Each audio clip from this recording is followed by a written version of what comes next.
Allô la team, j'espère tous bien portants, moi je vais super bien. Et si vous êtes amoureux du ballon rond, amoureux du football, laissez-moi vous dire que vous êtes littéralement à la bonne place parce que vous êtes avec Undertaker. Non, non, non, on parle pas de celui-là. Et parce que ici, on parle du football. Et actualité football, aujourd'hui nous parlerons de la finale de la Coupe du Monde 2026 qui opposera l'Espagne de Lamine Yamal face à l'Argentine de Lionel Messi. Et en même temps, nous parlerons aussi de la troisième place de la Coupe du Monde qui opposera la France de Kylian Mbappé à l'Angleterre de Jude Bellingham, ou on peut dire carrément les Hurricanes. Et si pour toi c'est la première fois de te mettre sur notre chaîne, nous te demanderons juste un petit commentaire, un petit like, un petit partage, ça nous fera beaucoup du bien. Et alors, sans trop perdre du temps, nous allons directement commencer à parler de cette fameuse troisième place de la Coupe du Monde 2026. Cette troisième place se disputera entre l'équipe de France contre l'équipe de l'Angleterre. Et c'est vraiment pas quelque chose qui donne trop envie de suivre ces matchs, surtout pour les Français, tout comme pour les Anglais. C'est un match que les gens qui vont suivre sont vraiment les amoureux du football parce que dès le départ, tout le monde suivra ces deux équipes pour voir soit l'Angleterre, soit la France venir victorieux ou vainqueur à la victoire finale de la Coupe du Monde 2026 de la FIFA. Et malheureusement, ces deux équipes se sont vues perdre leur match en demi-finale qui les a tous renvoyés aujourd'hui à se disputer une troisième place. Cette troisième place, c'est une troisième place, tu finiras troisième, mais l'histoire ne retiendra jamais un troisième. L'histoire retient toujours les vainqueurs finales. Même celui qui finit deuxième, on ne tient pas trop à parler de lui parce que ce qui compte à la fin, c'est celui qui repart avec les trophées et les médailles d'or. Et en ce moment, la France et l'Angleterre, malheureusement, n'ont pas eu cette occasion, alors que dès le départ, ils sont partis comme grands favoris pour remporter la victoire finale de cette compétition, comme j'ai dit tantôt. Mais malheureusement, les équipes vont faire face pour se disputer une troisième place. Et en se disputant cette troisième place, on a un match qui ne donne pas trop envie de suivre. Que même certains joueurs de l'équipe de France, tout comme de l'équipe d'Angleterre, n'ont pas envie de jouer ces matchs. Mais est-ce que c'est vrai ou c'est juste pour faire genre, ou juste pour montrer que non, on était déterminé à remporter la victoire finale, mais là on est arrêté en chemin? Est-ce une mascarade? Non, je ne crois pas. C'est vrai. Parce que voir la détermination, l'envie, la volonté que ces joueurs avaient, les joueurs français, tout comme les joueurs anglais, ils avaient tous une grande détermination, une grande volonté à aller remporter la Coupe du Monde. Mais voir qu'ils sont arrêtés en chemin, ça fait vraiment mal. Bon, heureusement, ils ne sont pas arrêtés trop loin. Ils sont arrivés jusqu'à se disputer la troisième place de la Coupe du Monde de FIFA. Mais c'est pas l'objectif premier quand vous êtes la France, ni encore moins quand vous êtes l'Angleterre. Et encore plus quand on voit l'effectif que ces deux équipes, que ces deux grands géants du football ont et possèdent en ce moment. Vous ne pouvez pas imaginer que l'Angleterre vient et se dit non, non, on va pour jouer la Coupe du Monde et finir troisième. La France ne peut même pas se dire ça. Ils ne peuvent pas se dire ça, ces deux équipes. Mais c'est chose qui est arrivée et c'est la raison pour laquelle les joueurs n'ont pas trop envie et même plusieurs supporters n'ont pas envie de suivre ces matchs parce qu'ils disent ça vaut pas la peine, c'est juste la FIFA qui les fait pour gagner l'argent et tout et tout et tout. Ça peut être vrai, ça peut être pour des raisons commerciales ou pour des raisons de faire une hiérarchie, dire que non, il y a un premier, deuxième, troisième, ça va au niveau du quatrième, les restes là, on va juste dire que non, eux ils se sont arrêtés quand les finalistes et tout, ça sera comme ça, mais ça ne sera pas cinquième, sixième, il n'y a plus rien à dire par la suite. Ça peut être raison pour faire comme Dieu le dit. On accepte, chacun a sa manière de voir les choses et de dire les choses. Et moi je pense qu'il y a une partie de faux dans tout ce qui se dit en ce moment. Pourquoi je dis qu'il y a une partie de faux? Parce qu'il y a des joueurs qu'on connaît très bien. Pas directement juste pour tirer sur certains, mais excusez-moi, on nous dit qu'il y aura les sélectionneurs Didier Deschamps pour sa dernière à l'équipe de France et va sûrement faire des changements, des rotations et tout et tout. J'ai du mal à voir Kylian Mbappé n'ait pas joué ces matchs. Pour ceux qui ont suivi les compétitions, les championnats durant toute la saison, ils ont vu comment en Espagne, Kylian Mbappé a fait de tout son mieux pour jouer les matchs même pendant qu'il avait des malaises, pendant qu'il n'était pas prêt, pendant qu'il avait comme des petites gênes ou des petites blessures. Il a voulu forcer jouer des matchs contre les troisième division espagnoles juste pour atteindre un but qui n'était pas collectif, qui était son propre but à lui. Et son but, c'était quoi? C'était de finir meilleur buteur ou de battre les records de Cristiano Ronaldo en nombre de buts, je ne sais pas si en une saison, une année civile, je ne sais pas dans quoi. Il a fait de tout son possible pour atteindre ça. Et me dire qu'aujourd'hui la France va jouer cette troisième place que les gens n'ont pas envie. Je peux comprendre certains qui sont dégoûtés, mais venez pas me dire que Mbappé va abandonner. Parce qu'on sait voir déjà en ce moment que Kylian Mbappé est au même nombre de buts que Lionel Messi. Les deux sont les meilleurs buteurs de la Coupe du Monde en ce moment, chacun avec 8 buts. Et me dire que Kylian Mbappé ne va pas jouer ses matchs ou va négliger ses matchs, non. Il va jouer à fond. Parce que lui, on sait que c'est un joueur qui vit pour ses stats. Et il y a Harry Kane aussi qui, de son côté, pas forcément va vouloir trop forcer. Il va essayer de faire ce qu'il sait faire, mais il va vouloir jouer ses matchs parce qu'il sait que quelque part, c'est vrai que pour les ballons d'or, c'est un peu déjà mort, mais il sait qu'il a encore des objectifs à atteindre. Parce que déjà, c'est lui en ce moment, celui d'or. Et je pense qu'il n'y a personne actuellement en Europe qui a un nombre de buts aussi élevé que lui. Et s'il faut pour lui conserver son titre des meilleurs buteurs de l'année en Europe, il va encore bien jouer ses matchs. Ça sera un match, je vous conseillerais des choses, ça ne sera pas un match sans enjeu.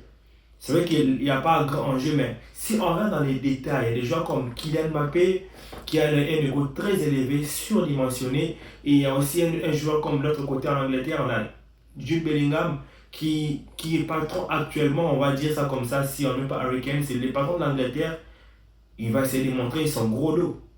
Je ne pense pas que l'un d'eux viendra pour laisser jouer l'autre ou on n'a pas envie de jouer, c'est un match qui ne nous intéresse pas, sur le FIFA. On va voir que dans ces matchs, ces deux équipes vont se donner à fond. Et s'il me faut sortir, et s'il me faut sortir pour ces matchs un vainqueur ou un victorieux, je ne sais pas qui choisir. J'y partirais beaucoup. Mon cœur serait beaucoup plus penchant pour l'Angleterre. Parce que je vois qu'il y a un joueur du Barça qui est là-bas, c'est Anthony Gordon. Puis j'aime bien les profils de Harry Kane. Mais je pense que la France va remporter cette troisième. Pourquoi la France remporte cette troisième? Pas pour qu'on puisse seulement les vanner en parlant que non, ils étaient premiers, deuxième, troisième, en train de descendre. Ça c'est drôle quand même parce qu'en 2018, la France était première. En 2022, elle a fini deuxième. Et en 2026, elle peut finir troisième. C'est vraiment comme une pente, je ne sais pas si on va dire ça comme ça. Une descente premier, deuxième. Puis là, tu vas finir troisième. La France va jouer ses matchs pour l'honneur et un respect par rapport à tout ce que les sélectionneurs présents qui sont en train de partir. Son dernier match, c'est aujourd'hui. Didier Deschamps, par rapport à tout ce qu'il a fait avec la France va essayer de l'honorer et de donner un digne au revoir qui lui est digne parce qu'il a remporté quand même la Coupe du Monde avec la France. Chose à ne pas négliger. C'était en 2018, on a tous vu, c'était merveilleux pour la France parce qu'on a vu que Didier Deschamps a remporté la Coupe du Monde 2018 avec la France. C'était quelque chose de très merveilleux et je pense que pour sa dernière, l'équipe de France va essayer de tout faire pour lui donner ce qu'il mérite. Quand même avec beaucoup de respect, que sa dernière va tirer sa révérence avec la sélection française. Et ceci étant dit, nous allons directement parler de la finale de la Coupe du Monde 2026 qui opposera l'Argentine de Messi face à l'Espagne de Lamine Yamal. Et dans cette finale, il se cache beaucoup de choses. Il y a tellement de points à soulever, tellement de choses à dire dans ces matchs qu'on ne sait même pas quoi dire. C'est vrai que beaucoup de gens disent que non, c'est une finale qui n'est pas très attrayante, qui n'est pas très attractive parce que c'est une finale qui concerne que les supporters du Barça, les Catalans, les Barcelonais et tout. Non, ça n'a rien à voir. C'est vrai qu'il y a beaucoup de joueurs de FC Barcelone qui sont avec la sélection espagnole en ce moment. Il y a Messi de l'autre côté qui est la grande star, l'ancienne grande star, eux-mêmes jusqu'à maintenant une grande légende de l'FC Barcelone. C'est vrai que déjà ils disent non, c'est une finale 100% barcelonaise, catalane. Oui, c'est un fait, mais c'est forcément pas ça. C'est deux nations qui vont essayer de se disputer et derrière ces deux nations, on verra qu'il n'y aura aucune nation qui laissera la place à l'autre. Parce que l'Espagne, de son côté, avec sa même génération dorée, avec tous les jeunes qu'ils ont, Pau Cubarsí, Pedro Porro, Cucurella, tous ces joueurs, il y a Rodri qui est là, il y a Lamine Yamal, il y a Oyarzabal qui va essayer de faire de son mieux aussi pour remporter la finale de la Coupe du Monde qui sera pour eux comme une première.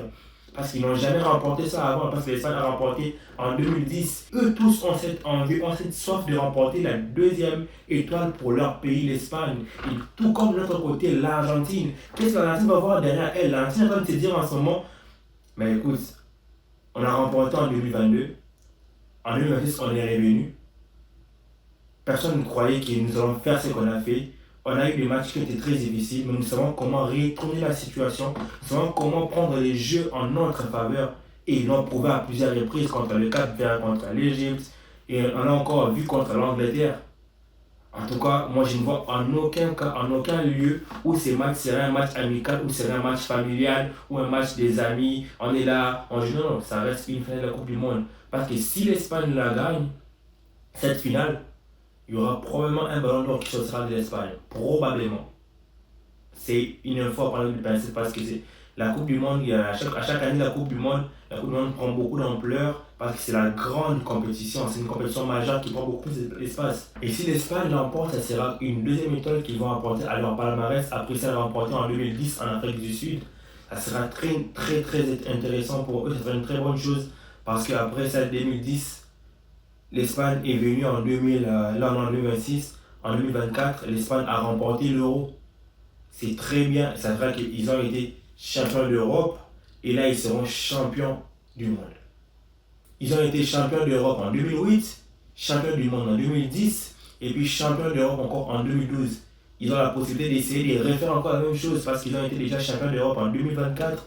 Ici, ils sont en ce moment, ici, ils sont aujourd'hui champions du monde en 2026. Ça les motivera encore beaucoup plus pour être champions d'Europe encore en 2028. Ils peuvent répéter l'histoire que leurs prédécesseurs ont fait. C'est pour eux une grande motivation, d'où il n'y aura aucune chose qui sera laissée avec la Yamal qui espère remporter peut-être son ballon d'or après une finale qui peut faire, bien qu'il n'a pas encore eu à faire une très grande saison. Il n'a pas eu à faire un très bon début de compétition avec l'Espagne parce qu'il y a eu des blessures, il est monté en puissance et tout. On voit l'Argentine aura aussi son mot à dire parce qu'elle est championne d'Amérique en titre. Ça sera un très grand match qui opposera le champion d'Europe contre le champion d'Amérique qui se disputera la place du champion du monde, qui confirmera l'autorité, la domination et la suprématie, soit de l'Europe, soit de l'Amérique. C'est comme ça que moi je vois cette finale et je vois en aucune place où il y aura des cadeaux. Je ne vois en aucun cas où ce sera un match de famille. Oh non, ils vont jouer entre eux, c'est quoi? Non, ça ne sera pas ça. On va voir l'Espagne qui va essayer de jouer son jeu avec La Fuente qui ne renonce pas à ses principes, et aussi Scaloni qui est très bon dans ses changements, qui a toujours des changements de coaching payants. On aura pour moi une finale d'anthologie, parce que si Messi remporte aussi cette finale de Coupe du Monde, ça fera pour lui un back-to-back, le mot qu'on est habitué à dire maintenant avec les Paris Saint-Germain. Même si c'est pas fan du PSG, écoute, ils sont champions, deux fois en Ligue des champions back-to-back. Et c'est ce que l'Argentine a envie de faire. C'est vrai qu'il va le faire pour Messi, mais ça reste à la tête de tous ces joueurs. Ça reste à leur palmarès que eux aussi. Certains d'entre eux pourront dire que oui, j'ai fait back-to-back champion du monde. Ça sera pour leur palmarès à eux aussi. En tout cas, pour moi, je pense qu'il n'y aura aucun cadeau, il n'y aura aucune chose qui sera laissée dans ces matchs. Et ça sera un match d'anthologie. Raison pour laquelle toi et moi devons suivre ces matchs. N'écoutez pas ceux qui disent non, ça sera un match comme ça. Non, laissez faire, laissez faire. Nous, les amoureux du football, nous, les amoureux du ballon rond, on va suivre cette finale. On va suivre la troisième place et on suivra aussi la finale. En tout cas, ça fera du bien à tout le monde. Je vous encourage vivement de suivre ces matchs et de ressortir avec ce que vous pouvez. Donc, c'était pour moi comme conclusion par rapport à cette vidéo.